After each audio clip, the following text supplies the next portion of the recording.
Sit up straight.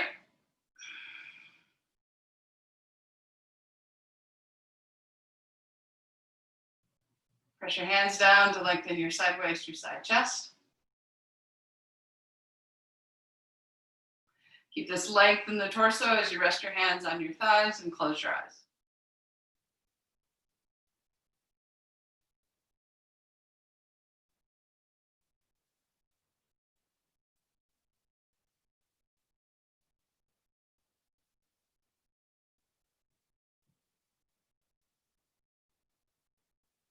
Descend your thighs.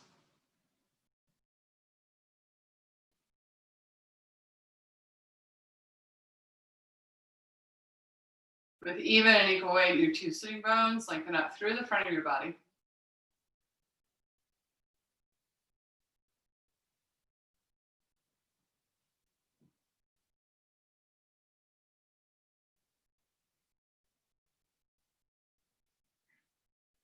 Take your arm bones back to bring your shoulder blades more into your back and lift your chest.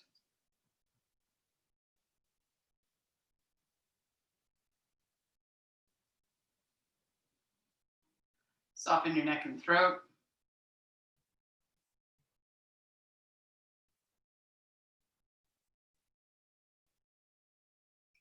Release your jaw.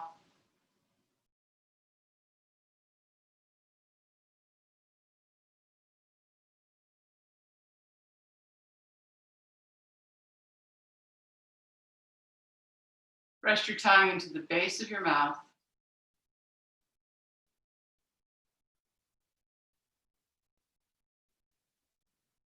Take slow, even breaths.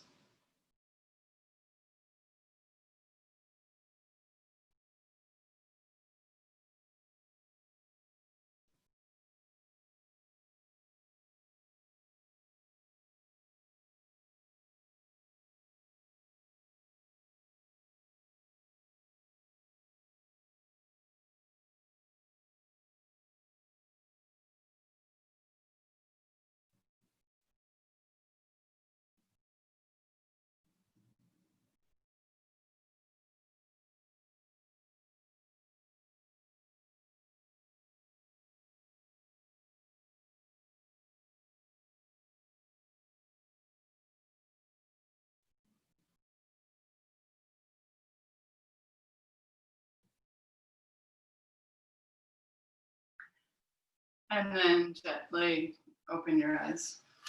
All right, we're gonna start lying down. So you can either use a block or a rolled up blanket like this, or rolled up towel. And you're gonna place it so it hits the shoulder blades, somewhere bottom, middle, somewhere in that area. So start on the low height of the block. If you're using a block, use a block. It's a little easier to see. It's a light color. And then I bend my knees, I lay back, get my brick there, and take my head down. Now, if your head is up like this, place something else on your head. If under your head. If not, then rest down. The arms can be up in cactus, or down by your sides, or out to the sides. So find a position for your arms, find a position for the block. This should be relatively comfortable, but you should still feel some opening come to the rib cage and chest.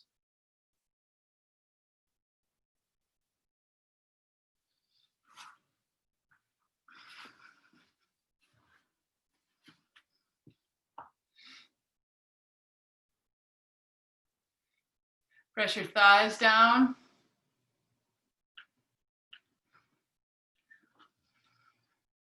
Roll your thighs inward so your toes point towards the ceiling.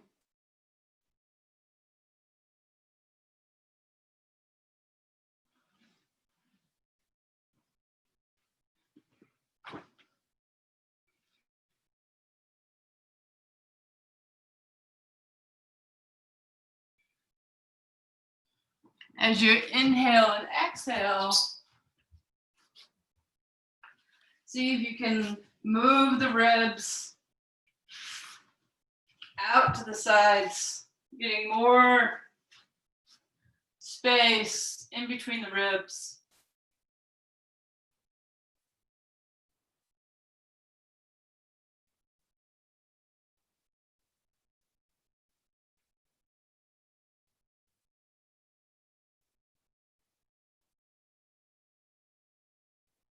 At the same time, with your exhalation, lower the abdomen down.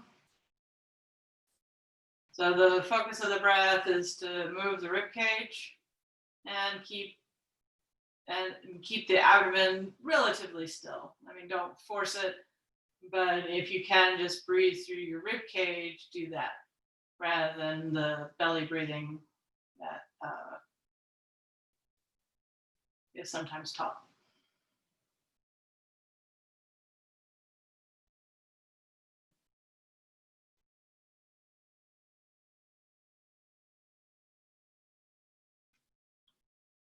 And then if you wish, you can change either the position of the block on the rib cage or the height of the block or stack of blankets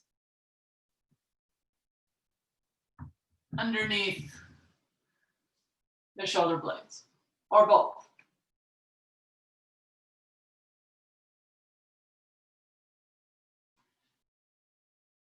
But keep your head supported and keep the focus on the spreading of the rib cage, creating more space between the ribs.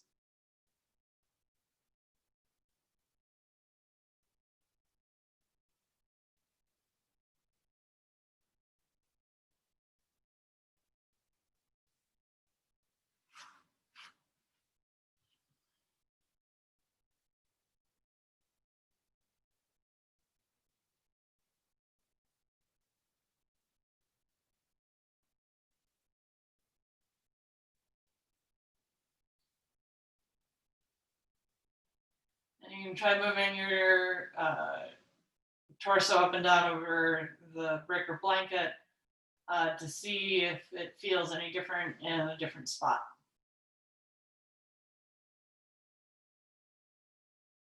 One spot may be more comfortable, one spot may be more intense. One spot may help you access the space between the ribs better.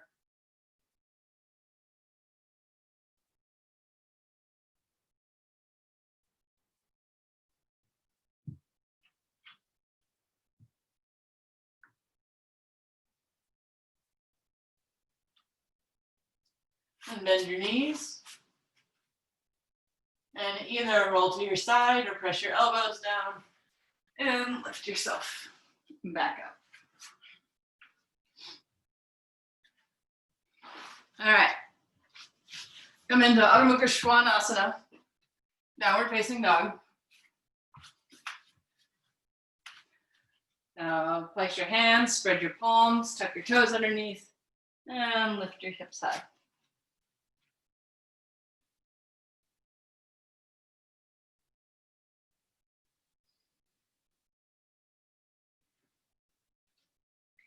Take a moment here to just get used to downward facing dog.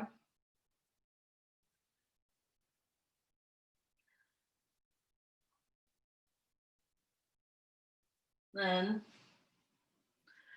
focus on the alignment of your downward facing dog. So press your palms into the floor. And as you press your palms into the floor, turn your upper arms out, move your hips back.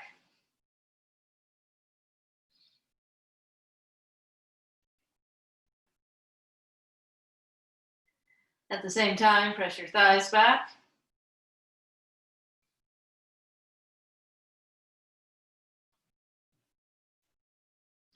And keeping a slight lift in the abdomen, lift the backs of your thighs up towards the ceiling.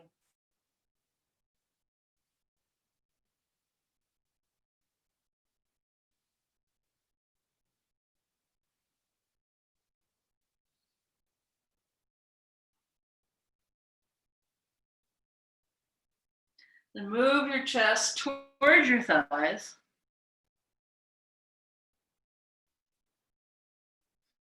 All right, bend your knees and come down. All right, now just watch for a moment.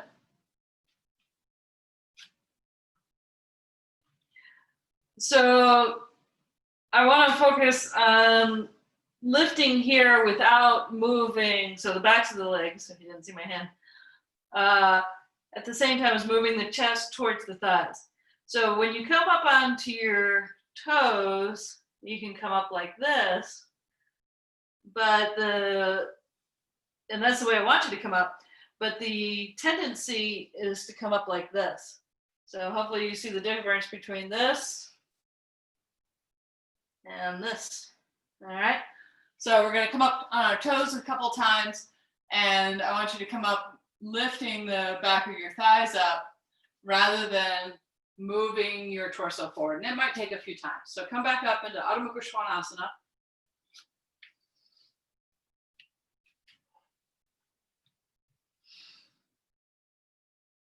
So first, press your hands into the floor and move your chest towards your thighs.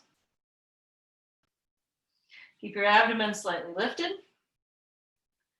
Then, keeping your chest where it is, and move slowly and lift your heels up, but keep your chest moving towards your thighs.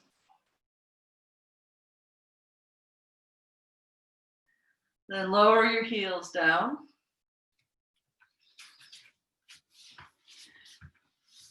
And then do that again. Lift your toes up, moving your chest towards your thighs.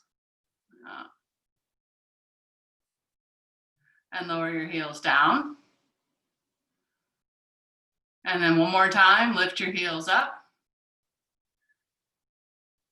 Yes. And then lower your heels down, bend your knees, rest into child's pose.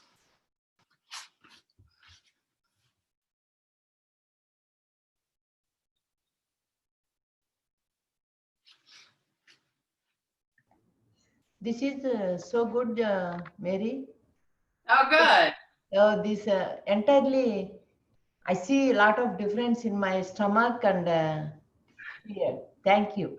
Yeah, I mean, because when you say lift, the backs of the thighs up, it doesn't make sense, right?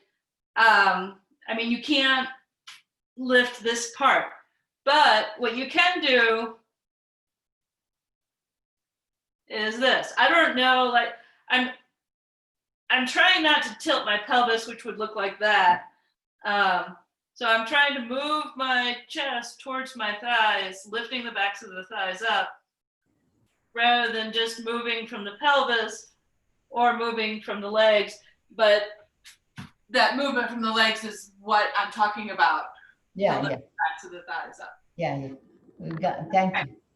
You're welcome. All right, so now we're gonna do that one more time, and then we're gonna move into plank. So this is one way to move. So we move here, and then we keep lifting up here to move into plank and back. All right? So back into downward facing dog. Move your chest towards your thighs. Lift your abdomen up. So when you lift your abdomen up, your pelvis actually tilts the other way. So it's like moving your buttock bones towards your heels. But then you're going to lift your heels up, then pull your abdomen in, and that moves your buttock bones towards your heels. Keep that and come into plank.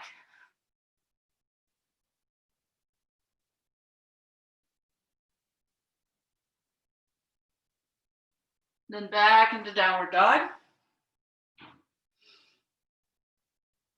One more time. Lift your heels up, pull your abdomen in as if you were being lifted from your navel. Keep that lift in your navel as you come forward to plank. Good. back into downward dog.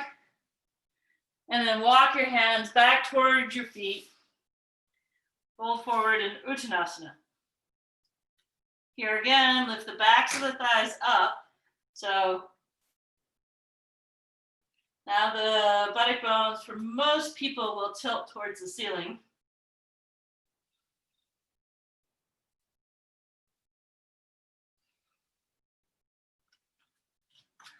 Hold down. So regular Uttanasana, not Ardha. There we go. Yeah. Lift the backs of your thighs. Yeah, there you go, Chaya.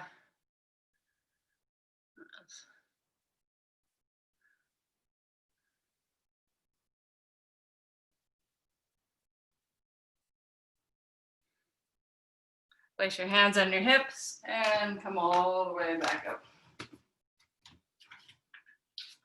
All right. Sit in Virasana. If it's not possible for you to sit in Virasana, sit in Vajrasana. And what I mean by those two is Virasana is feet apart, knees together, sitting in between your heels.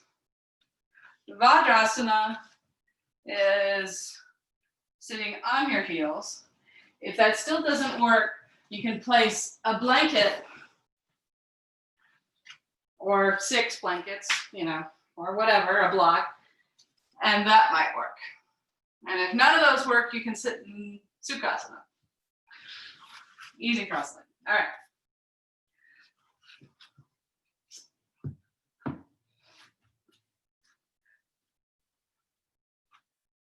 So from here, take your arms behind with your fingers pointing down, roll your shoulders back and lift your chest. Then I'm gonna, I need to show from the side. So we're going into Paschimottanasana, which is reverse prayer, I guess.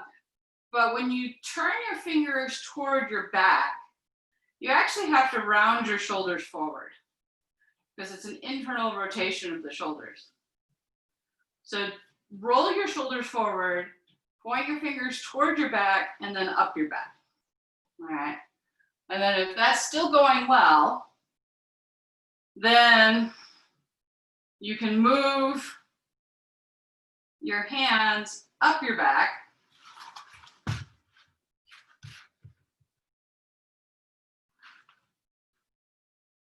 But the shoulders are rounded forward.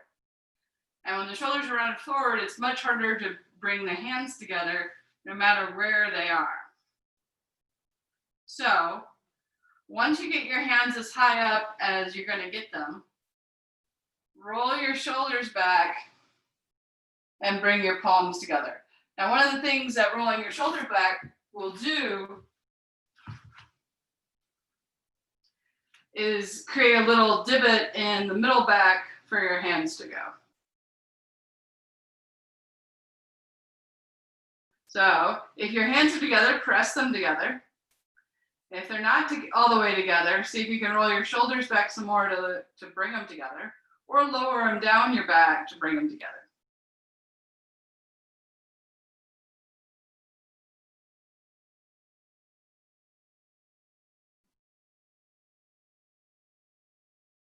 Then you're going to we're going to do Gomukhasana arms. So you're going to keep one hand where it is and just turn the palm. So now the palm is facing behind you. And then lift the other arm up, bend the elbow, and see if you can reach. If you can't reach, don't worry about it. Just press your hands into your back and lift your chest.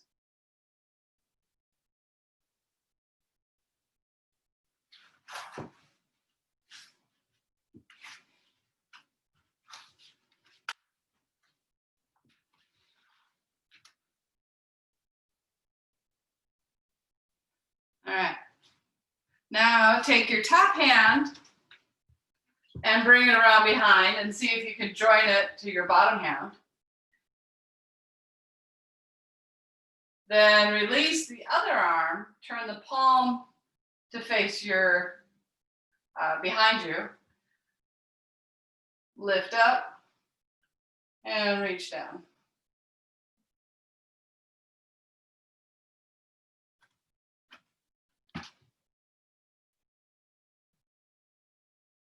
If you can't reach, just press your palms into your back.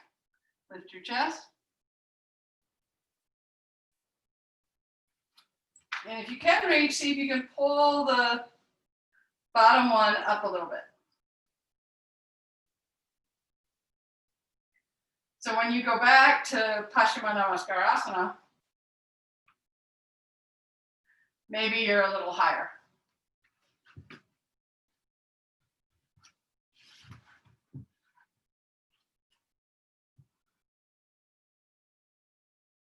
Then slowly release both hands. Extend your arms out.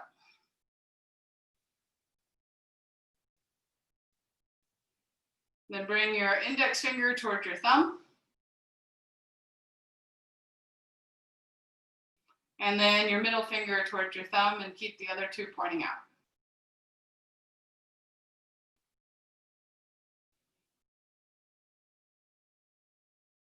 And release.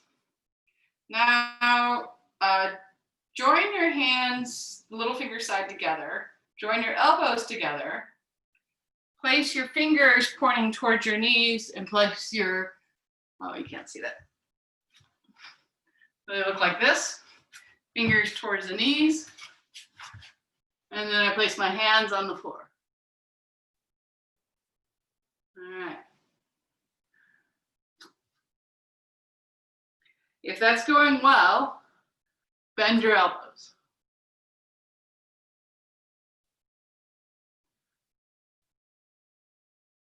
And you'll get another stretch in your wrist.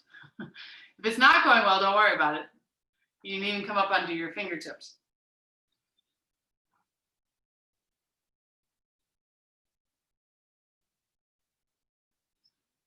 Now take your hands shoulder width apart and come onto your hands and knees with your fingers pointing towards your knees.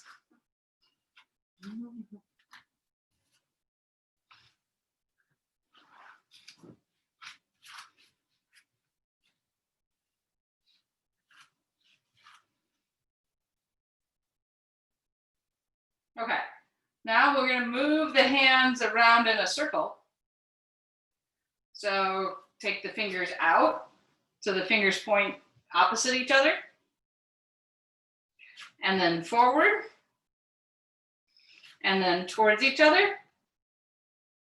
And this, I don't know what kind of flexibility you would have to have, but you're going to keep moving in this direction and have your fingers point towards your knees again. But they're not pointing towards the knees like they were in the beginning. This is internal rotation. All right, then face each other, the front of the mat, away from each other, back, maybe even a little further in, and then away, forward, towards, in. Then back to forward, come up into downward facing dog.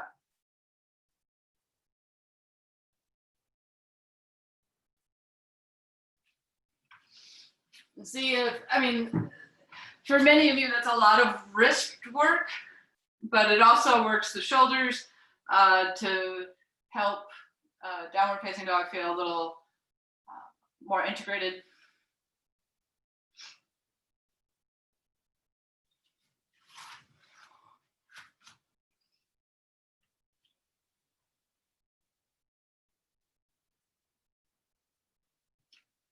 All right, come forward to plank, lifting the abdomen up.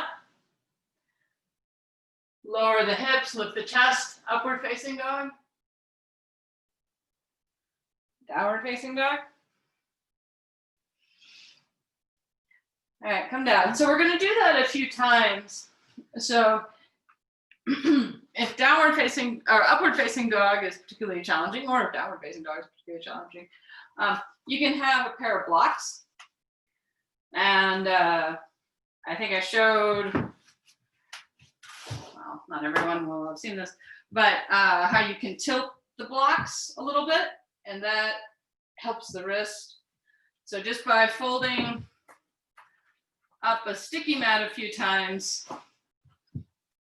you can have this angle of the block, but you want it enough on the sticky mat, especially if you're on a slick wood floor like this, that you're not gonna slide that way. So you come into downward facing dog, which is a little harder with the blocks angled because the hands slip. But then once you get into upward facing dog, it's pretty nice.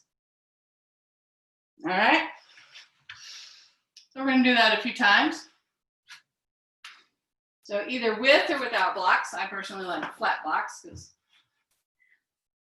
I don't have wrist problems yet. I'm sure they'll come.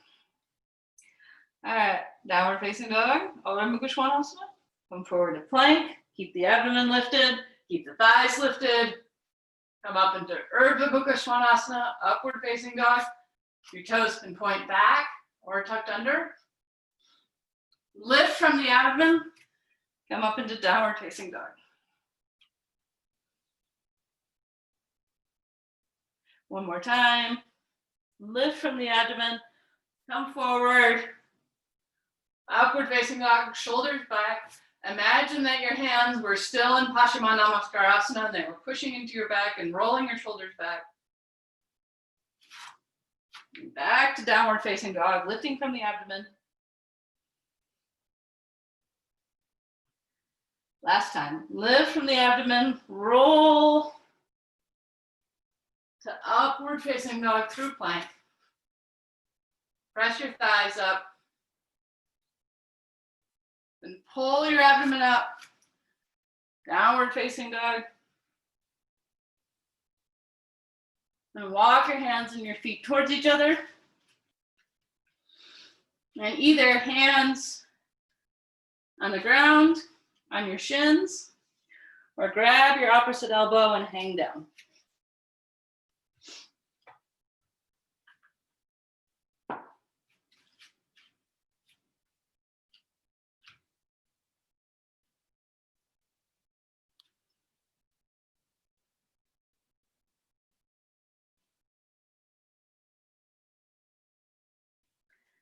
As you're hanging down, lift the backs of the thighs up, lift the fronts of the thighs up.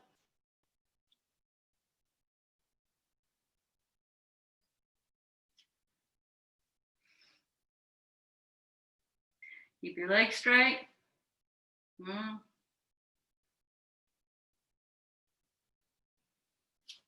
Notice if you were doing like me, which was leaning back to stay away from the stretch, this is leaning back. Have some weight in the toes. Change the interlock of the arms if the arms are crossed.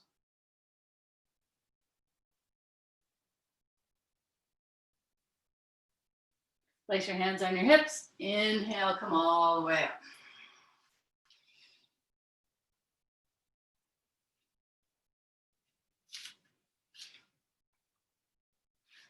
Still getting used to this setup. Step your right foot forward, your left foot back. Turn your hips to face the short side of your mat. Roll your shoulders back like you still had your hands in Paschimottanasana.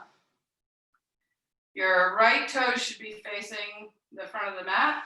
The left toes should be facing towards the corner of the mat. All right.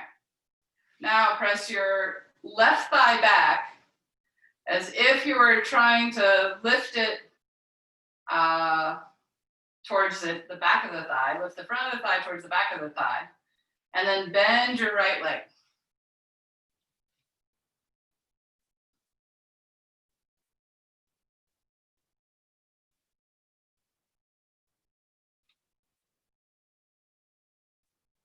Then straighten your right leg. Turn to the other side. So you could either switch which is forward or just spin around. Roll your shoulders back, lift your chest. Take the front of the left thigh, right? No, that's my right. I don't know. Towards the back leg. Take the front of the thigh towards the back of the thigh. Keep that. And then bend the front leg towards 90 degrees. Let's get in there. But as you focus on the back leg, you get more of a stretch in the front of the thigh, if that's where your focus is. The lower you go, the more stretch you'll get. All right, and straighten the front leg. Turn back to the right. All right, lift your arms up. Press down with your left heel. And as you press down with the left heel on the outer left foot, that lifts the thigh up. So keep that as you bend your right leg.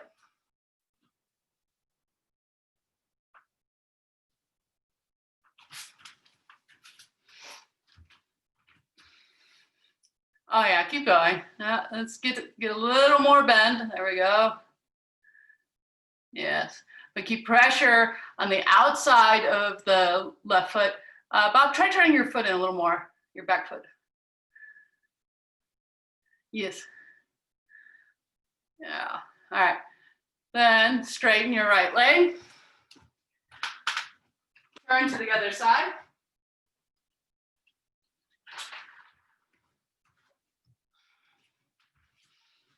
All right. Press the outer right foot and the right heel into the floor. Lift your arms up if you let them down. So keep your focus in the back of the right foot, the right foot, and the right thigh, the back body, essentially, because you can only see your left leg. Then bend your left leg.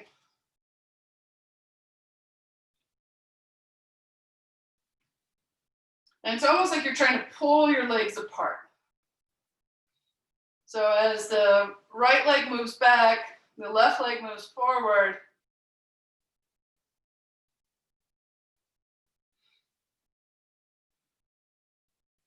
Then straighten your left leg, turn your toes, step your feet together. All right. I'm gonna try this. You all seem fairly experienced. So I want you to have two blocks on their tallest height. And you're gonna kneel down and take your right foot forward like this.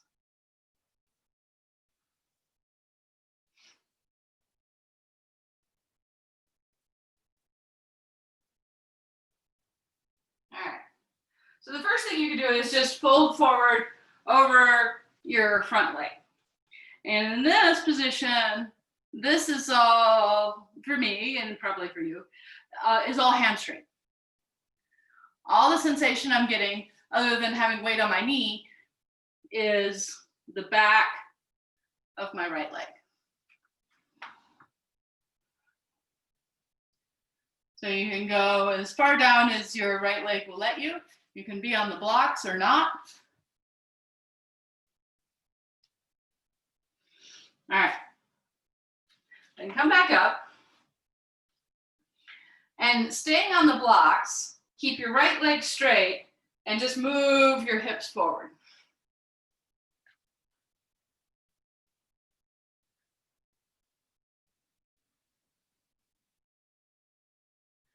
Take your right hip back, your left hip forward, which is different than Virasana 1, but I want you to feel the similarity. All right. This will actually probably work better. So bend your front leg. So it's in the Virasana 1 shape, but your back leg is bent here, right? So to feel the stretch in the back leg, move your hips forward.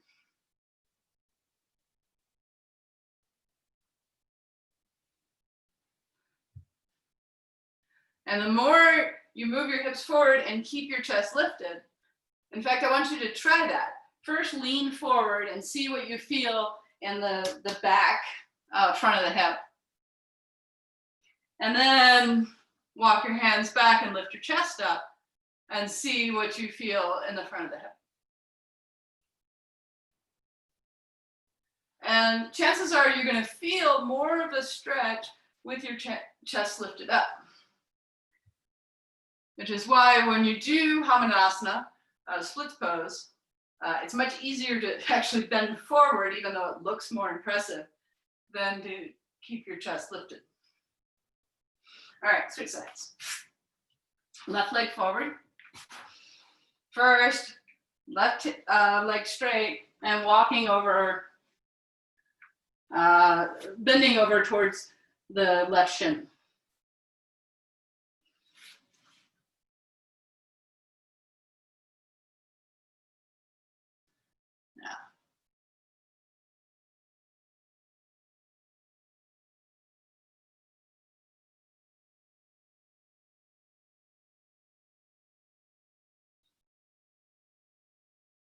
So you may feel a stretch.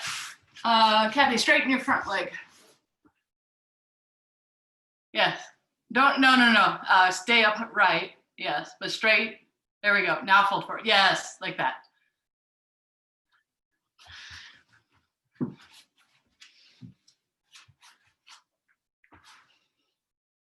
Okay.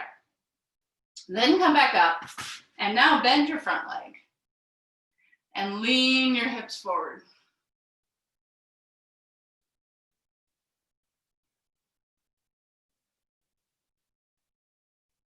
And then you can try that again where you lean forward and see what you feel in the front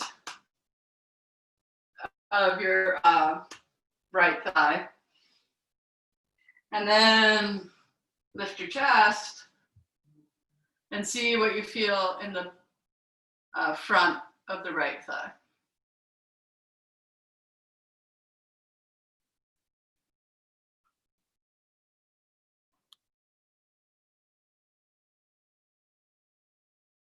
Then come back up to standing. All right, so we're gonna revisit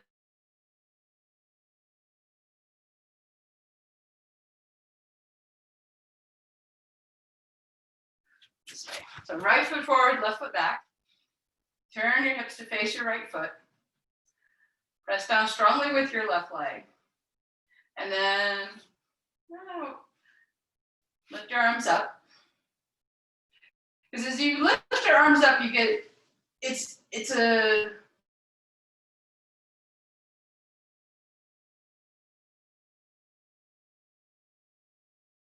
bend your right leg and see if you can feel that same stretch that you felt when you were on the floor. If you don't, pull your abdomen back and bend down a little more. And if you still don't, chances are your back leg is bent. Yes.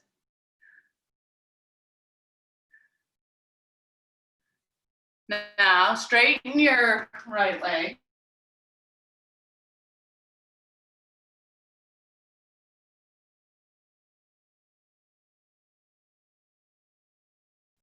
Of the right foot, lift your arms up, you have them down. And keep your focus in the back foot, the back leg. Bend your left leg.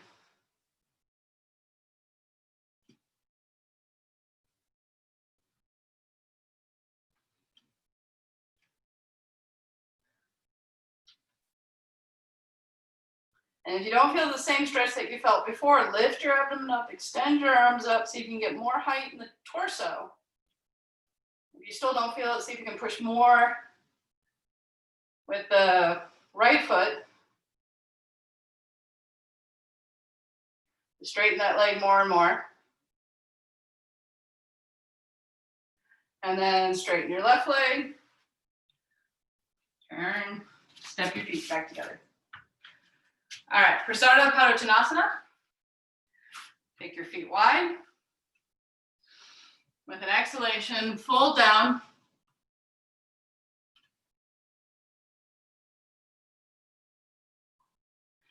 Walk your hands back, lift your chest forward, and then bend your elbows. Rest your head down.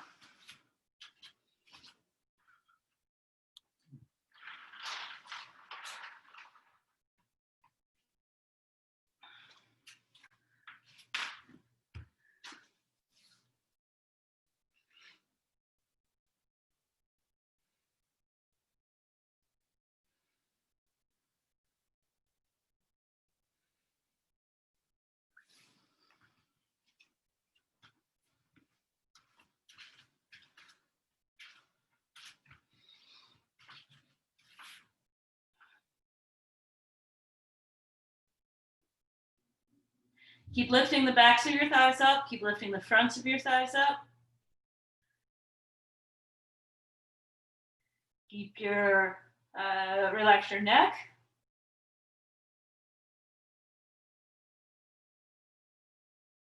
So even though there's weight on the head, the neck should be soft. Lift your shoulders away from your ears. This will help your neck stay soft.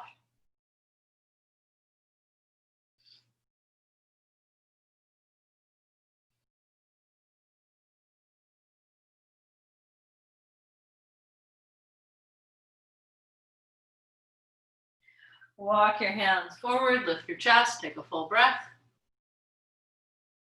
Then place your hands on your hips. Inhale, come all the way up. Step your feet together. All right. So either headless headstand, like this, taking breaks as appropriate, or headstand. So either at a wall, away from a wall. So the position of the arms is the same for both of them. Let's see. We'll show from this side. There you go. So I place my elbows directly under my shoulders. I have a folded up sticky mat just for a little cushion. Interlock my hands all the way to the webbing. Press my wrist into the floor, push my forearms into the floor. Tuck my head. So if you're doing headless, this is the same. And you're coming up, this is a very short dog, into a downward dog position. If you're doing full Shavasana, then the head hits the base of the thumbs, and you can look and see if you're looking directly forward. And if you're not looking directly forward, you're looking off to the side, then you have to get your head on straight. And then you can lift one leg at a time. If you're doing it for the first time, that's the way you'll do it, and you'll do it all the way against a wall. Or you can lift two legs at a time, either straight or bent. And come down and come look at you.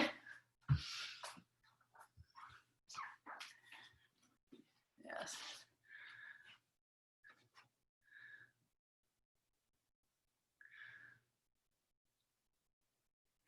All right, so Kathy, take your legs towards that open door. I think it's to your right, but I'm not really sure. There we go.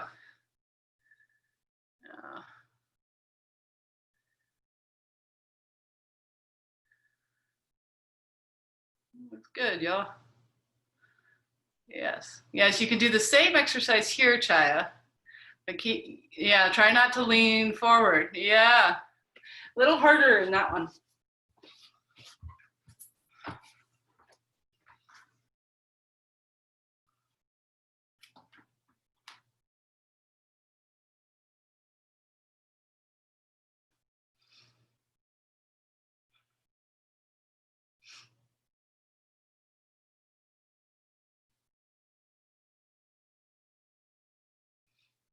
So in whatever position you're in, look forward.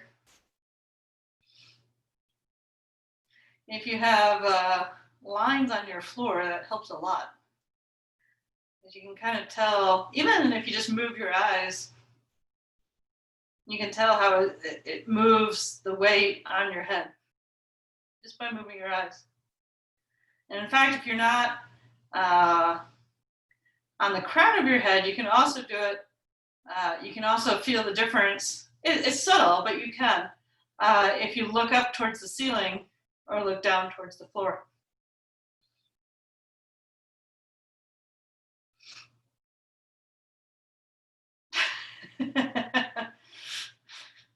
One of the difficulties of doing yoga at home is having your pets come bug you, especially when you're in headstand. Like, oh, that's a good spot.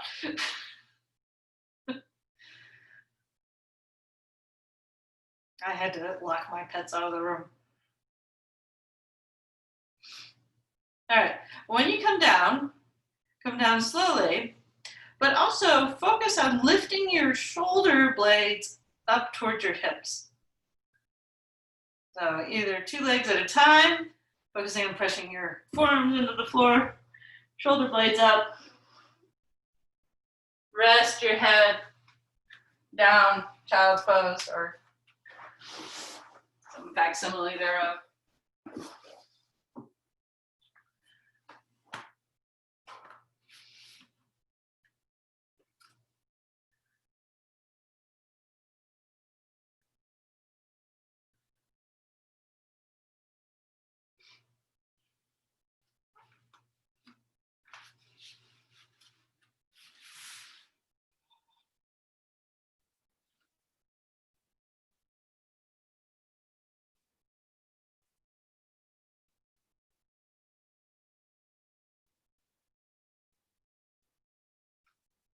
Lift yourself up.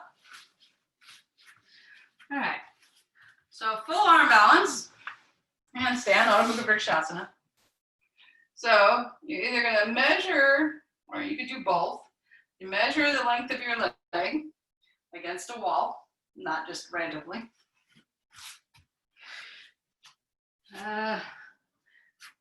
Sad to laugh alone. All right. And then you come into a short downward dog.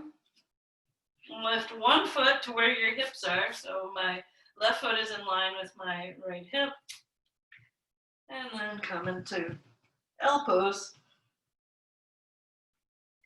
which I haven't been doing a lot of handstands the past 2 weeks. Partially because I'm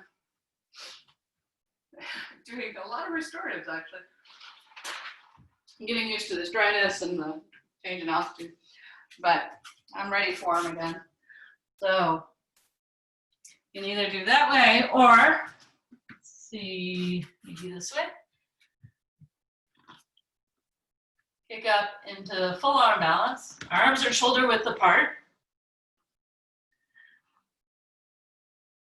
Hands are turned out a little. Yes, okay, or, let's see, yeah.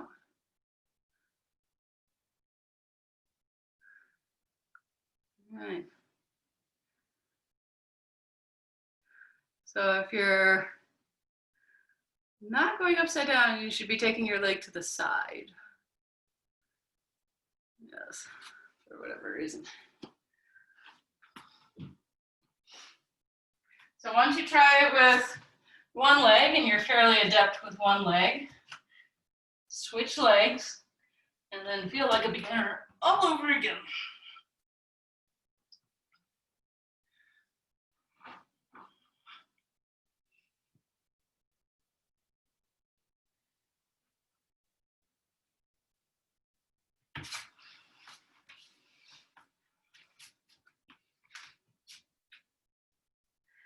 And when you've had enough of that, you've had enough of that, which it looks like you've had enough of that. All right. Lie down on your belly.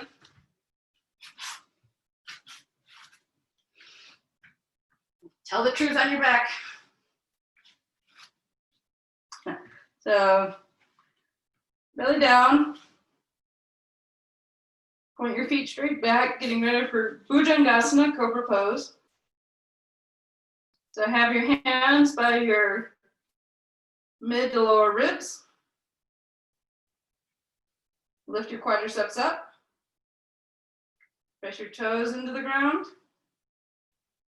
Roll your shoulders back like you did in Paschimottanasana Namaskarasana. Hands behind the back, reverse prayer. So keep that feeling like there's hands pressing into your back and curl up.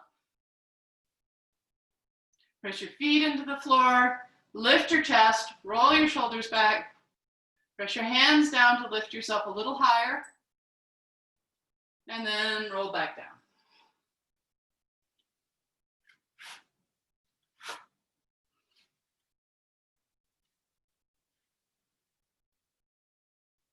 So feel the area between the shoulder blades moving toward the chest.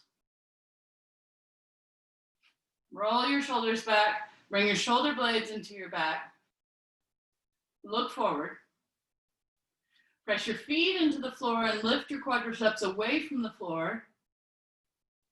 They won't actually lift up unless you have extremely powerful feet.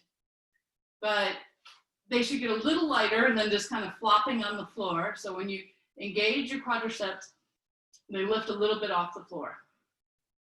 Not all the way, but like parts of them do.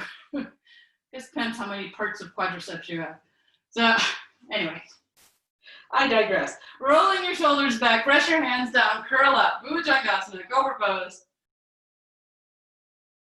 Keep the strength in your legs working. If anything, focus more on your legs than trying to lift your chest up.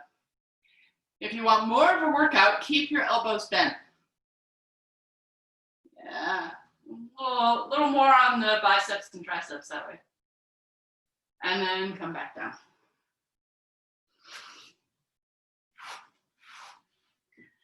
Now, keeping the rest of the body where it is, take your arms back with your palms up, your hands by your hips.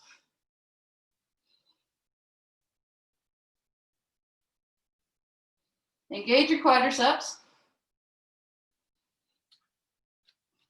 Take your shoulder blades towards each other on your back. Move the area between your shoulder blades towards your chest.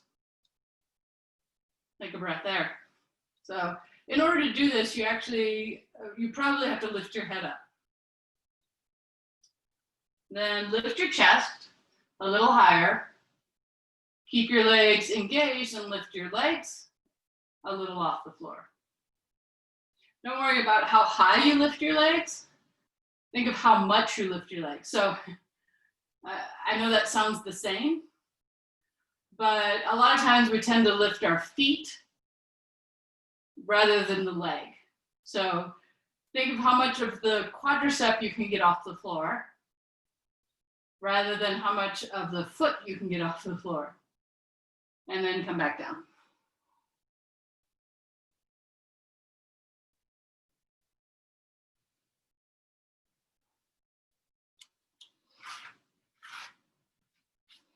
Be on the midpoints of your feet. Engage your quadriceps. So we're in the same position, but we're starting from the other end. So engage your quadriceps first. Lift your legs. Then lift your chest. Roll your shoulders back. See, once your chest is lifted, you can lift your legs a little more. Now you can lift your arms, and maybe you can lift your chest a little more. Then go back to the legs, lift the legs a little more. Go back to the chest, lift the chest a little more. And then come back down.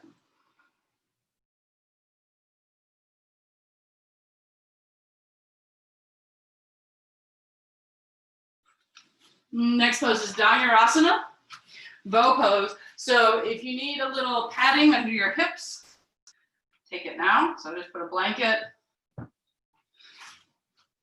under your pelvis,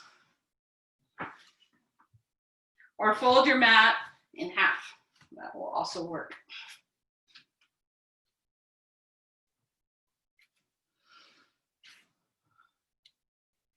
Have your hands by your hips. Bend your knees. All right. See how close you can get your heels toward your buttocks. But at the same time, when you bring your heels toward your buttocks, don't lift your buttocks up toward your heels. Keep your hips grounded onto the floor and move your heels more and more towards your buttocks. Then lift your chest and reach back with your arms. And see if your feet just happen to be there. If your feet don't happen to be where you thought they were or where you wanted them to be, then you may have to grab one foot at a time. All right. From here, lift your chest.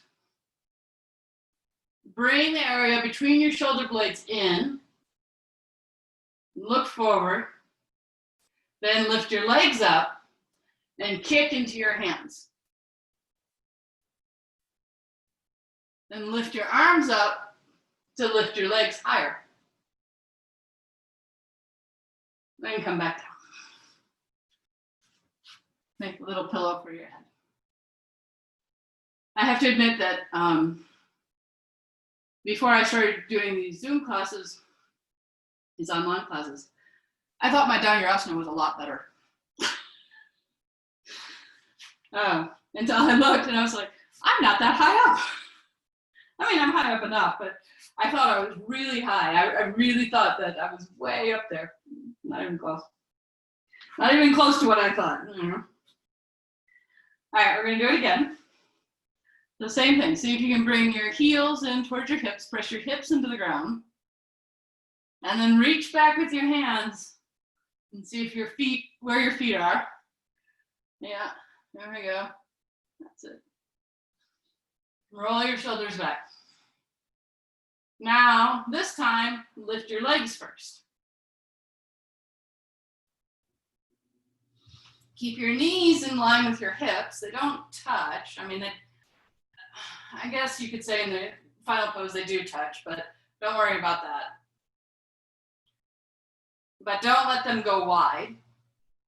Lift your legs a little higher, lift your chest, and come all up as high as you can.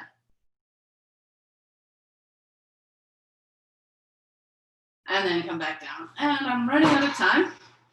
I just looked at the clock. We haven't done shoulder stand yet. So roll onto your back.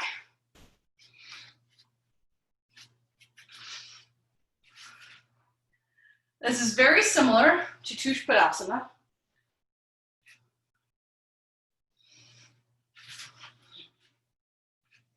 So bring your heels in close to your hips. And with the help of the floor, your heels should be right next to your hips. And then you have to ask yourself, well, actually it's that your hips aren't extended. The reason you can do that. Then reach back and see if you can grab your heels. The only way I can grab your ankles. The only way I can grab my ankles is if I start off from a very unusual position with my knees going over my toes and just kind of scrunched up in the back. But, so if you can't grab your ankles, put a strap around your ankles, then press your heels into the floor and lift your hips. So the same is true in this position. You don't want your knees going wide. So press down more with the big toe side of your foot.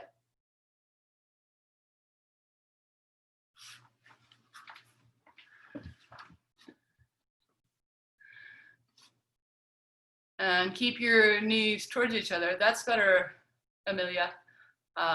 In fact, you could probably even let go of your ankles and push your heels down more. Yes, yes. There we go, yeah. So we're going for shins that are straight up and down. All right, lower yourself back down, stretch your legs out.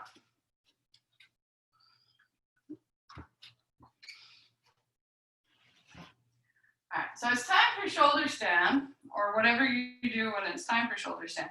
So if you're not doing shoulder stand, one thing you can do, if you have the props, is you can fold.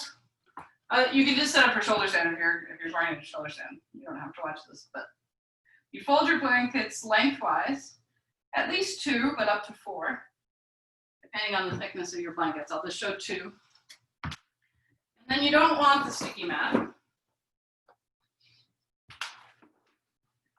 You can put a block at the wall. Now, if you have a flooring that is harsh, say tile or even wood, depending on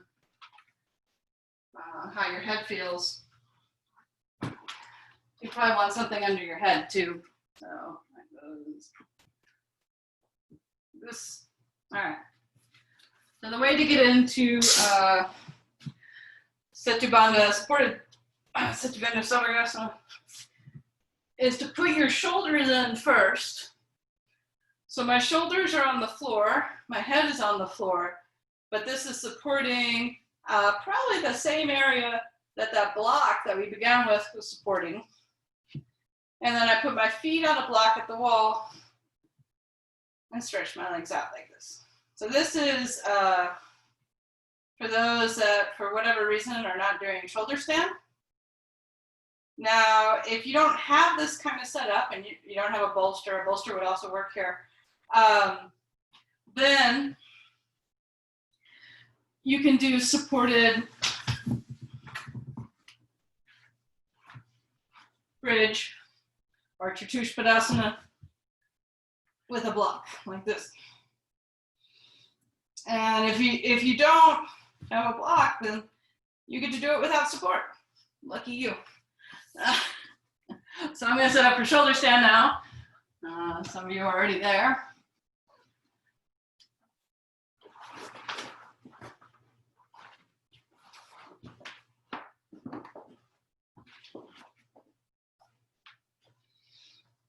So in shoulder stand, or in supported bridge, or Chatushpadasana, or in any of those poses that I showed, you want weight on your shoulders. And you don't want any wrinkles in your blanket. There it is. Pretend that you're the princess in the pea, or the prince in the pea, whatever it is.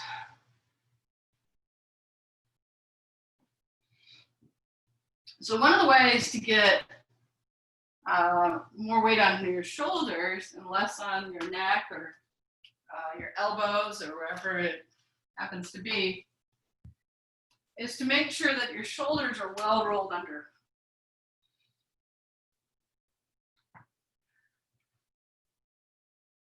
So what do I mean by that? That means that they should have the same feeling that they do in back bends. They should be moving away from your ears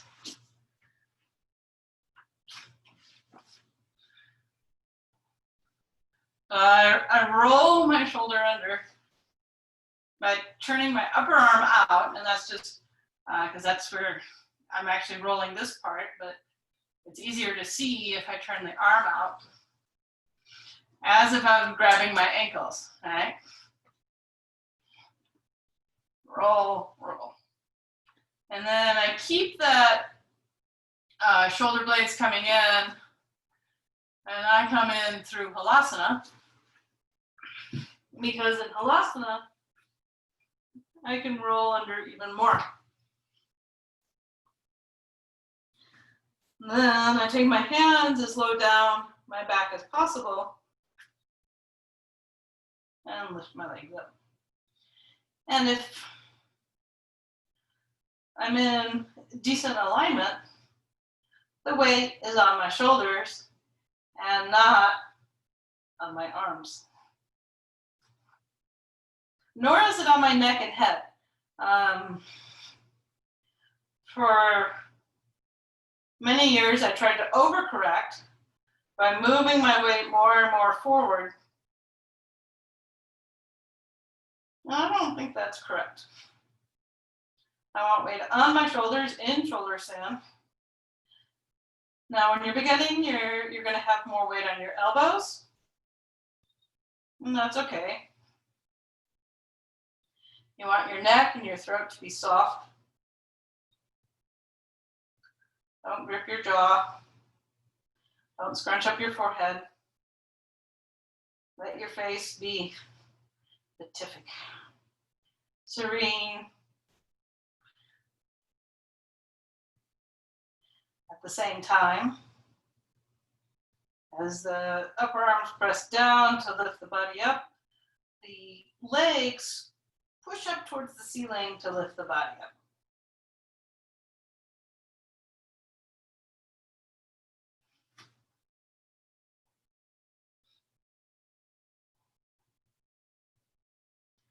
I'm definitely getting middle-aged vision because I can't see what my clock says in shoulder stand.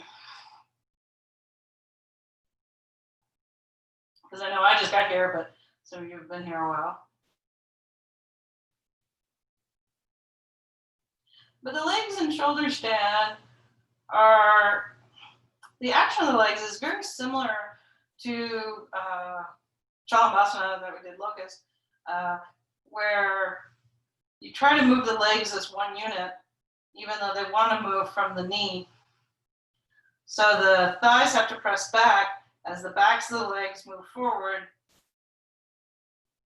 and that will keep your legs straight.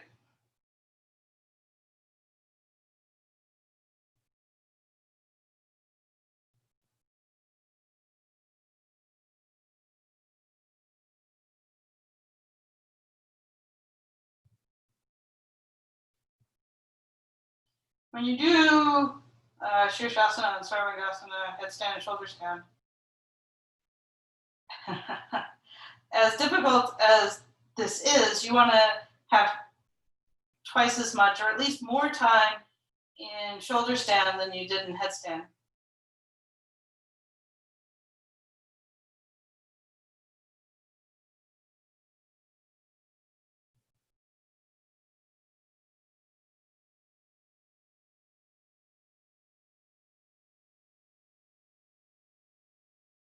When you get tired in Sarvangasana and you start feeling more weight in your neck, or your arms are giving out, or your hands are giving out, then come over into Halasana and see if you can stay there for a little while. Because in Halasana, while it's definitely more uncomfortable on the neck, it's much easier on your hands. If your feet don't hit the ground in Halasana, the first thing to try is to take them wider. If that doesn't work, then you may have to measure a wall. Now, I just happen to be at the right height or the right distance from the wall, but I didn't plan that. I can show you how to set up for that. Basically, you measure the length of your leg from the by sitting on the support. Better to be too close than too far.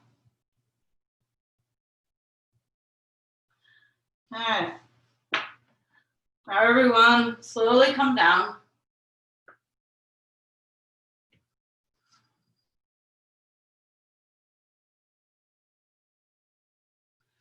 Everyone slide toward your head side so that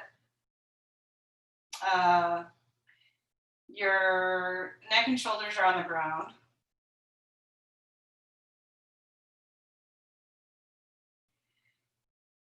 If you were in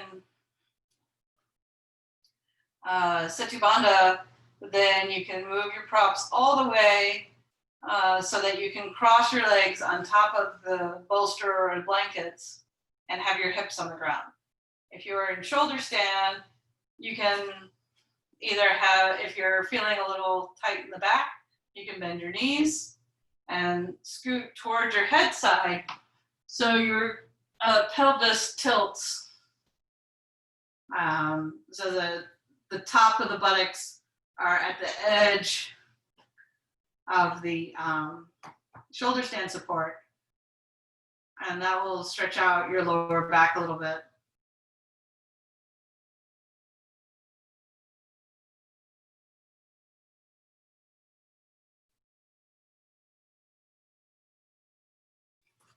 Then roll to your side and set up for Shavasana. That went by so quickly.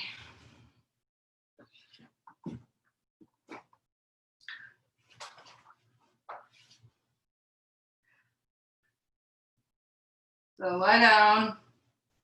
You can still use the support of your shoulder stand blankets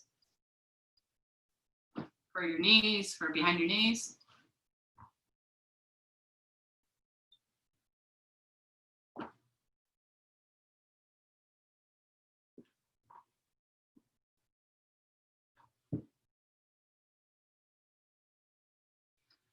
So even here in Shavasana and corpse pose, the shoulders are rolled under. I think the idea is not that we want to walk around with our chest forward, but so often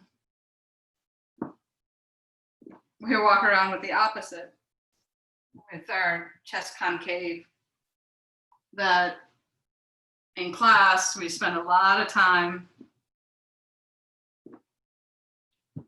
rolling the shoulders back and lifting the chest so that hopefully there's some residual. We end up having good posture throughout the day. So rest the weight of your body into the floor.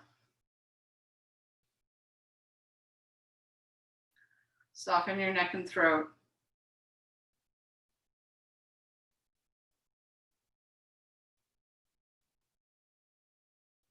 Release your jaw.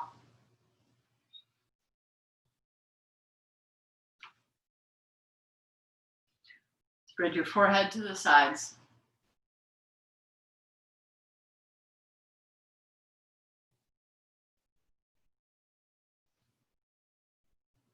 Rest the weight of your body into the floor.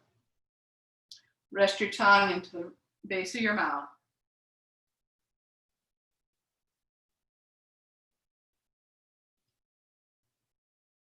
And use the next few moments to focus on your breath.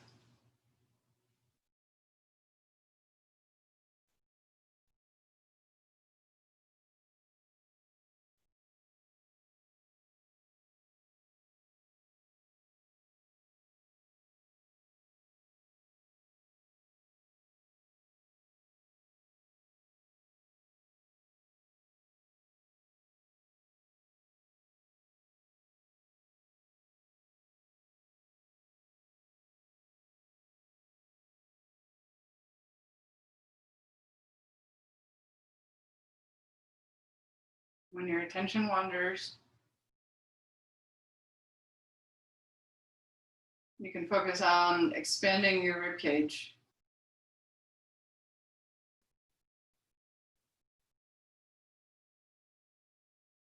With your breath.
Deepen your breath.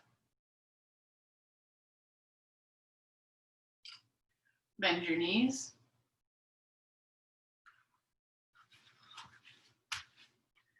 Support your head as you roll to your side.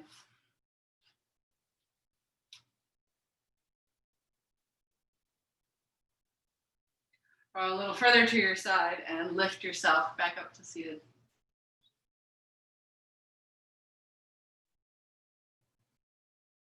Take your arms wide, lift your chest. Bring your palms together in front of your heart. Think of something you're grateful for. Namaste.